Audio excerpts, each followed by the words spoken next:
건축학과 이지우 발표 시작하겠습니다. 이 콘텐츠는 방사능과 방사선에 대한 과학적 이해를 돕기 위한 내용으로 어려운 개념을 쉽고 흥미롭게 전달합니다. 방사능의 기본 정의부터 방사선의 종류와 특징, 일상생활 속 방사선에 대해 설명합니다. 다양한 시각자료와 사례를 활용해 초보자도 이해할 수 있도록 구성되어 있습니다. 학습 대상은 기초 지식을 쌓고자 하는 학생, 방사능, 방사선의 기초 개념과 안정성에 대해 알고 싶은 성인, 관련 주제를 다루는 사람, 일반 대중 등이 있습니다. 이름만 들어도 무시무시한 느낌으로 다가오는 방사능. 이 방사능에 대해 자세히 알아보기 전에 용어에 대한 정리가 먼저 필요한 듯합니다. 방사능, 방사선, 방사성. 여러분들은 이 차이를 아시나요? 간략히 설명하자면 방사능이란 방사선을 방출하는 능력을 뜻하며 방사능을 가진 물질을 방사성 물질이라 합니다. 생각보다 간단하죠? 그런데 방사능을 가진 방사성 물질이 방출하는 이 방사선이란 도대체 무엇일까요? 저는 여러 원리들이 반영되었는지 유배되었는지를 표로 정리해서 나타냈습니다. 먼저 방금의 장면 1번은 관련 없는 음악이 뒤에서 계속 나와서 응집 원리에 위배되었습니다. 방사선이 무엇인지 점선으로 알려주고 있기 때문에 신호주기 원리가 반영되었고, 유튜브를 보면 자막이 없고 버튼을 통해 껐다 켤 수 있습니다. 그래서 중복 원리에 반영.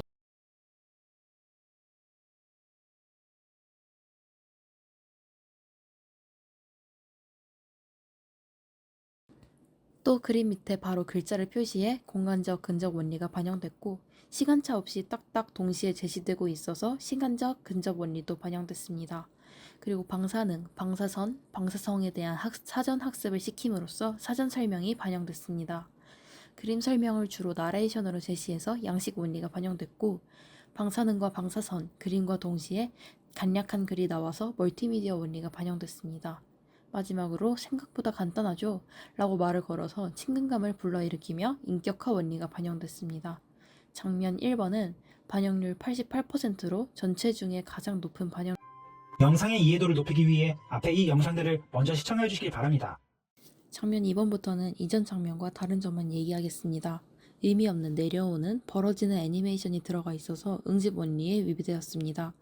또 사전 훈련이 가능한 영상을 시청할 수 있도록 유도하면서 사전 훈련이 방영되었고, 문어체로 말하고 있어서 인격화 원리가 위배되었습니다. 이는 반영률 71%로 비교적 낮은 반영률을 보입니다. 우리가 흔히 방사선을 생각할 때 히로시마 위로 떨어진 강력한 원자폭탄이나 후쿠시마에서 발생한 원자력 발전소 사고와 같은 끔찍한 사건들을 먼저 떠올리곤 합니다. 장면 3번은 의미 없는 넘어가는 애니메이션이 들어가 있어서 응집 원리에 위배됐습니다. 또 강조 없이 사진들만을 보여주고 있어서 신호주기 원리에 위배되어 무엇이 중요한지 잘 모르겠다는 단점이 있습니다. 하지만 각 사진들이 설명하는 것과 어느 정도 연관이 있어서 멀티미디어 원리에는 반영됐다고 볼 수 있습니다. 문어체로 말하고 있어서 인격화 원리에 위배되었고, 반영률 57%로 전체 중에 가장 낮은 반영률을 보입니다. 하지만 생각보다 우리는 방사선과 훨씬 가까이 지내고 있습니다. 병원의 엑스레이와 CT 촬영에서도 방사선이 사용되며 심지어는 바나나와 여러분의 몸과 당신의 가족도 방사선을 방출합니다. 심각해지지 마세요. 여러분을 안심시키려면 먼저 방사선의 종류에 대해 알아볼 필요가 있겠습니다. 장면 4번은 관련 없는 음악이 여전히 나오고 캐릭터가 눈을 깜빡이는 바나나가 날아오는 애니메이션이 필요 없다고 생각했습니다. 또 화면이 하얘지는 효과가 집중력을 해립니다. 신호주기 원리에서는 바나나만 유색으로 표현하고 방사능을 초록색으로 표현해 잘 반영되었고, 그리고 심각해지지 마세요 여러분을 구어체로 말하고 있고 우리 여러분을 사용한다는 점에서 인격화 원리가 잘 지켜지고 있습니다. 방사선은 크게 두 종류로 나눌 수 있습니다. 전자기 방사선과 핵 방사선. 1895년 독일의 물리학자 렌트겐에 의해 엑스레이가 처음 발견된 후 그 개념이 확장된 전자기 방사선은 현재 전자기파의 모든 파장의 영역을 통칭합니다.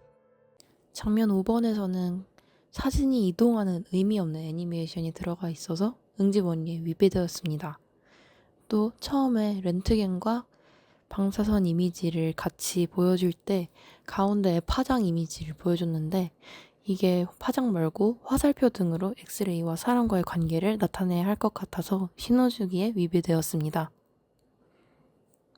그리고 멀티미디어 원리에서 무슨 영상인지 나레이션과 함께 제시되어 있어서 반영되었고, 문어체로 말하고 있어서 인격화 원리에 위배되었습니다. 라디오 전파부터 전자레인지의 마이크로파, 그리고 우리 눈을 즐겁게 해주는 가시광선과 자외선, X선, 감마선까지 모든 영역을 일컬어 전자기 방사선이라 표현하죠. 장면 6번은 각 전자기 방사선들을 확대하면서 옆으로 넘겨가며 보여주고 있습니다. 하지만 이 옆으로 넘기는 애니메이션이 뒤로 갈수록 너무 빨라지면서 혼란스럽게 느껴져서 응집 원리에 위배되었습니다. 하지만 설명하는 부분을 확대한다는 점에서는 신호주기 원리가 잘 지켜져 있습니다. 그리고 설명하는 것이 확대되는 순간이 시간차 없이 동시에 잘 제시되고 있어서 시간적 근접 원리가 뚜렷하게 잘 나타났습니다.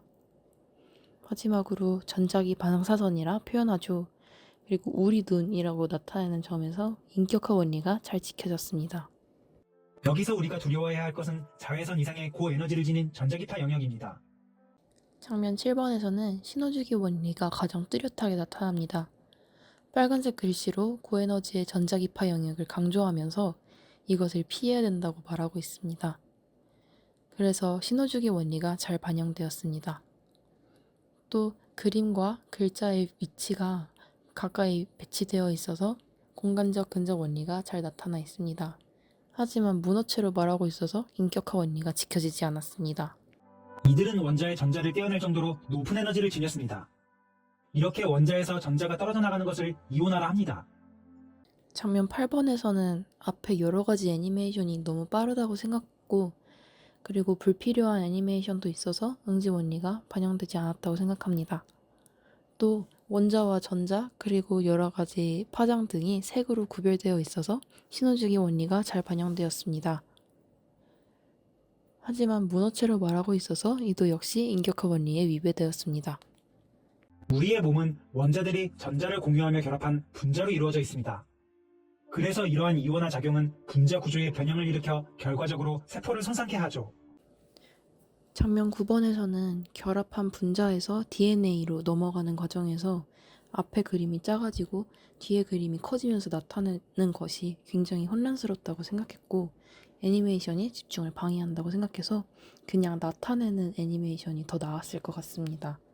그래서 응집 원리에 위배되었고 설명하는 원자색이 빨간색으로 다른 것들과 구분되어 있고 그리고 떨어지는 애니메이션에서 색깔이 다르게 나타내어 있어서 신호주기 원리가 잘 반영되었습니다.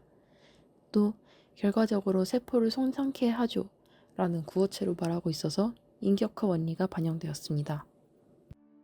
이렇게 원자를 이온화시킬 수 있는 방사선을 전리 방사선 혹은 이온화 방사선이라 합니다. 그리고 그 외의 방사선을 비전리 방사선 혹은 비이온화 방사선이라 합니다. 원자에서 전자를 떼어낼 만큼의 에너지를 지니지 못하다는 것이죠.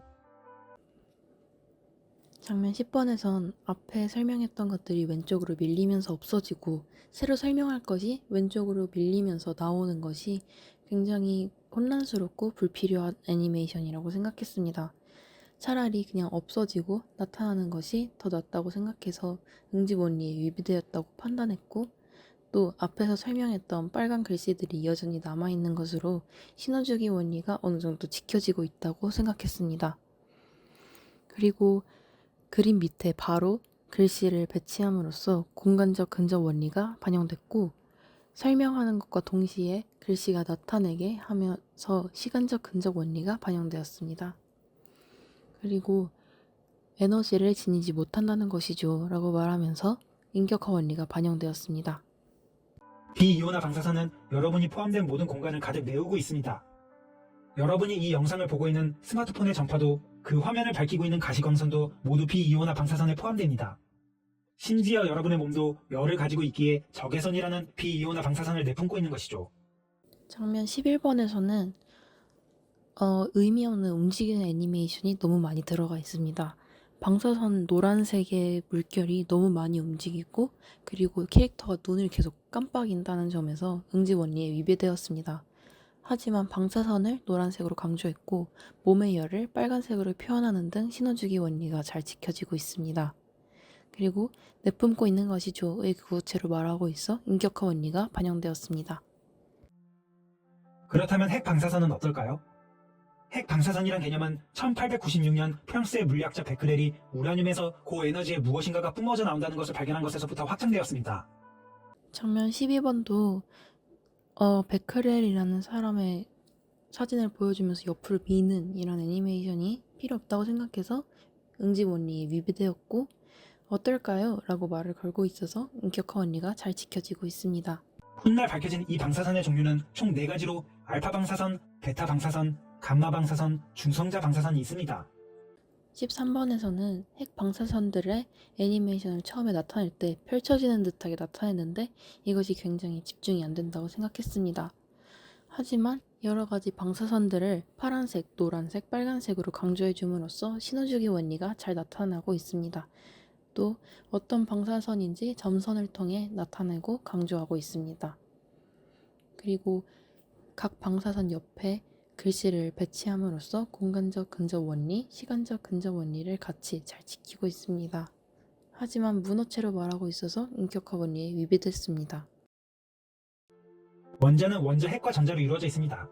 그리고 원자 핵은 다시 플러스 전하를 지닌 양성자와 전하가 없는 중성자로 이루어져 있으며 보통 이 둘이 같은 비율을 차지합니다. 그러나 자연엔 양성자 수보다 중성자의 수가 더 많거나 더 적은 원자 핵도 존재합니다. 물질의 성질은 양성자의 개수에 따라 좌우되기 때문에 성질이 같지만 총 질량이 다른 이 원소들을 동위원소라 부릅니다. 그런데 이들 대부분은 불안정합니다. 장면 14번도 의미 없는 애니메이션이 많아 아쉬웠고 애니메이션이 의미 없는 게 많지만 설명하지 않는 부분, 애니메이션으로 나타내지 않는 부분도 있어서 그 부분도 아쉬웠습니다.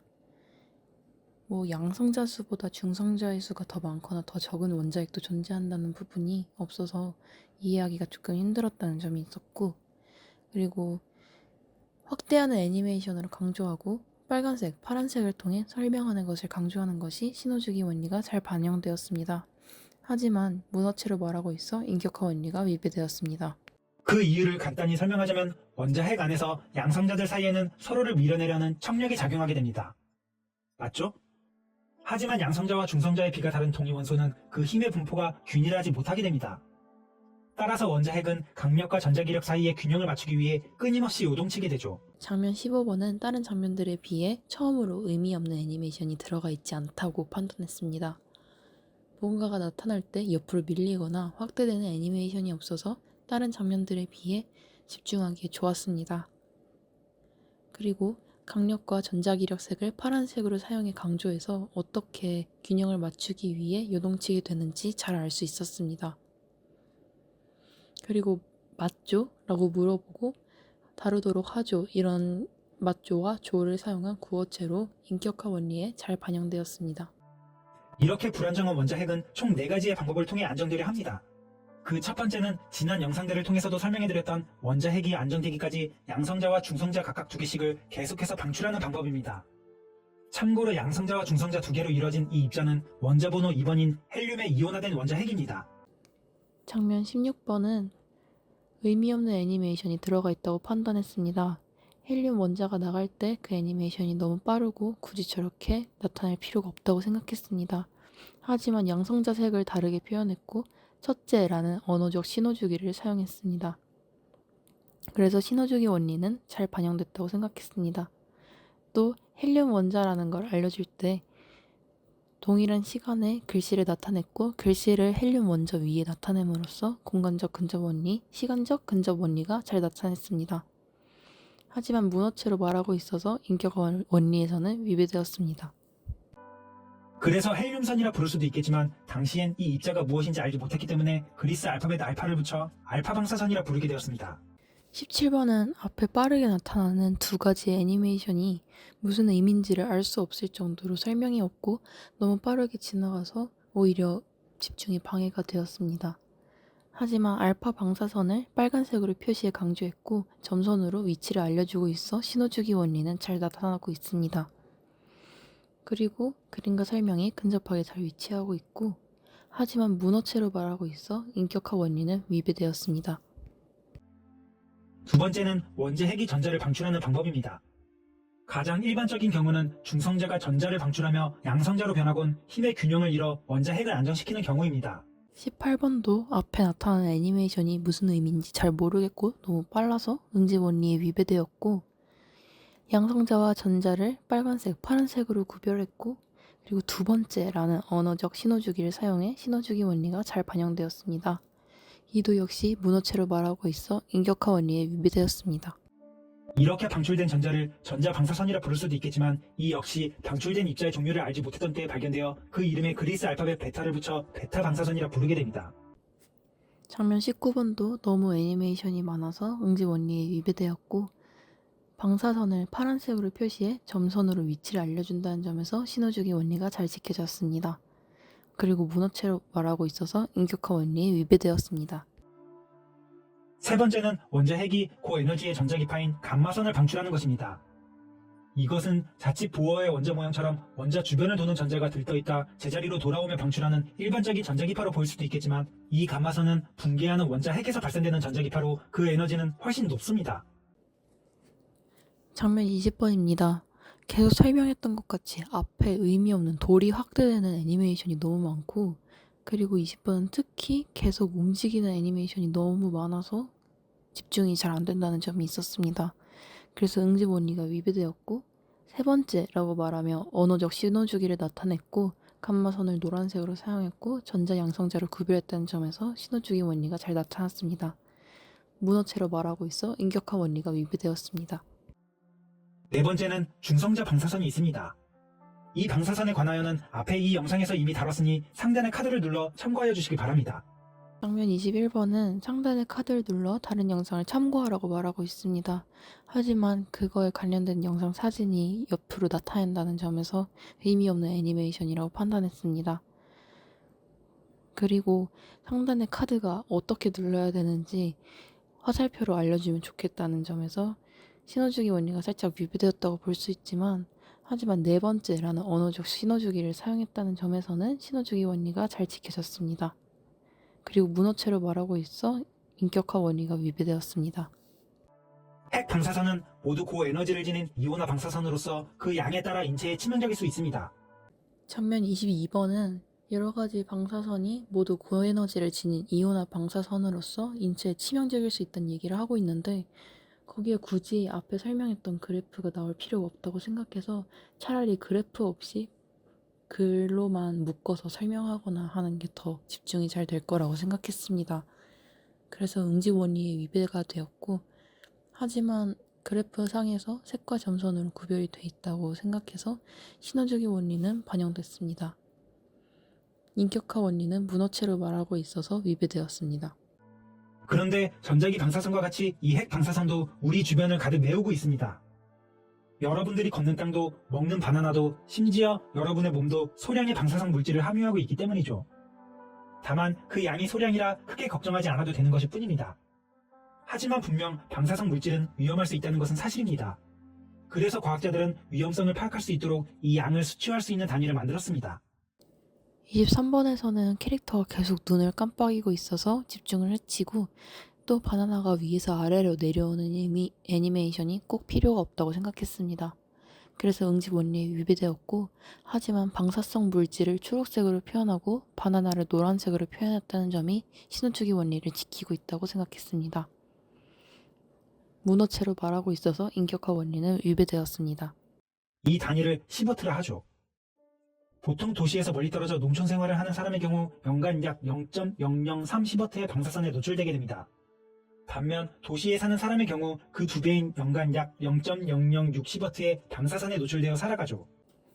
24번에서는 역시 눈을 깜빡이고 있고 스케치 형식에 점점 나타내는 그런 형상이 의미 없는 애니메이션이라고 생각했습니다. 그리고 의도한 건지 모르겠는데 0.004라고 말하며 조금 강조하는 듯하게 언어적 신호주기를 사용했고 글씨의 숫자 부분을 초록색으로 강조해서 어떻게 글자가 변하고 있는지 잘 캐치할 수 있게 만들었습니다. 그리고 시버트라 하죠 라고 사용한 구어체로 인격화 원리가 반영되었습니다. 이 정도의 방사선에 의한 피폭은 충분히 자연적으로 치료됩니다. 정말 위험한 것은 단시간에 많은 양의 방사선에 노출되었을 때입니다. 그렇다면 단시간에 어느 정도의 방사선에 노출되었을 때 인체에 위험이 가해질까요? 25번에서는 애니메이션이 어깨를 윽쓱이 있는 것이 집중을 방해할 수 있고 또 방사선 통이 내려올 때 밑에 있는 초록색 방사선이 점점 퍼지는 걸 볼 수 있는데 이것도 집중을 좀 방해한다고 느꼈습니다. 하지만 방사선을 초록색으로 표시해서 보는 사람으로서 위화감을 느낄 수 있어서 신호주기 원리는 반영되었다고 생각합니다. 그리고 인체 위험이 가해질까요? 라고 묻고 있어서 인격화 원리가 잘 지켜지고 있습니다. 우리가 1시버트의 방사선에 노출되면 수시간 내에 메스꺼움이 유발됩니다. 2시버트의 방사선에 노출되면 심각한 방사선 중독을 일으키죠. 하지만 우리가 일상에서 이 정도의 방사선에 노출될 확률은 매우 낮습니다. 장면 26번은 길어서 조금 정리를 했습니다. 애니메이션이 토를 하고 나중에 다시 그게 돌아오는 등 의미 없는 애니메이션이 좀 많아서 그것이 응집 원리에 위배됐다고 생각했고, 하지만 숫자가 바뀌는 부분을 초록색으로 잘 강조했고 방사능의 피폭 정도도 캐릭터에서 초록색으로 표현하고 있어서 신호주기 원리가 잘 반영되고 있습니다. 그리고 몇 시번트인지를 말할 때 강조해서 언어적 신호주기도 같이 사용하고 있습니다. 그리고 문어체로 말하고 있어서 인격화 원리는 지켜지지 않았습니다. 우리가 병원에서 흉부 엑스레이 촬영을 할 때 받는 방사선의 양은 한 회당 약 0.00005시버트입니다. 이것은 120장을 찍어야 연간 평균 노출량을 채울 수 있는 양입니다. 게다가 요즘은 기술의 발달로 이 양마저도 줄어들고 있죠.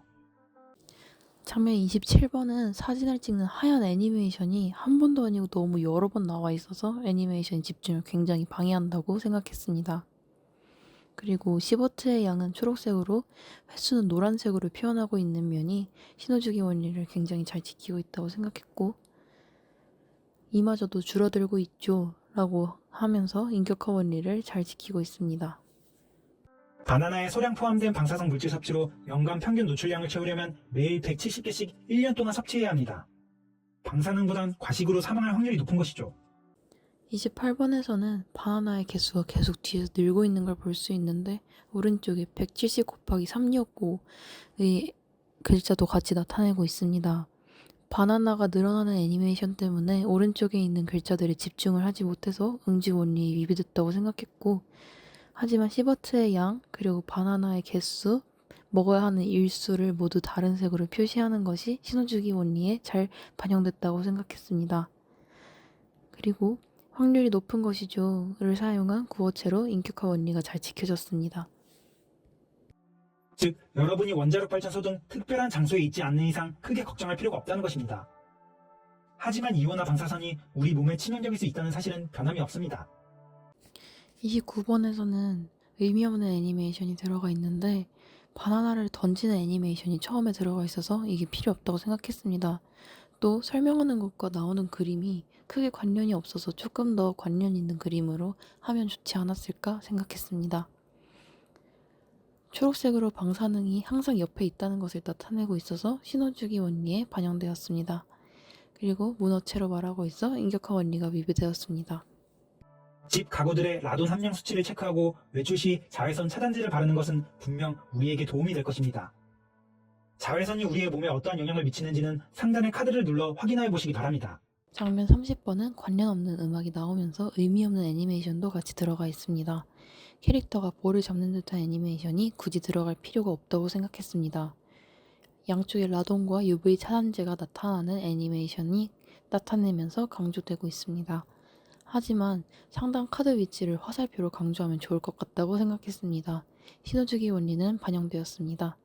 그리고 라돈과 UV 차단제에 한국어와 UV라는 글씨를 써주면서 그림과 설명을 근접하게 위치시켜 공간적 근접 원리가 잘 반영됐고, 각 애니메이션이 말과 동시에 나타나고 있어서 시간적 근접 원리도 잘 나타났습니다. 하지만 문어체로 말하고 있어 인격화 원리는 위배되었습니다. 이렇게 30개의 장면을 통해 영상을 분석해봤습니다. 전체적으로 뒤에 음악이 깔려있다는 것이 아쉬웠고 필요없는 애니메이션이 집중을 방해한다는 특징이 있었습니다. 또 일부 영역에서는 이전에 만든 그림이나 애니메이션을 그대로 활용해서 설명이 부족해 보이는 부분이 있었습니다. 하지만 언어적, 시각적 두 가지의 신호주기가 매우 잘 쓰였다는 점이 좋았습니다. 구어체와 문어체를 번갈아가며 사용한 점이 인상 깊은 영상이었습니다. 감사합니다.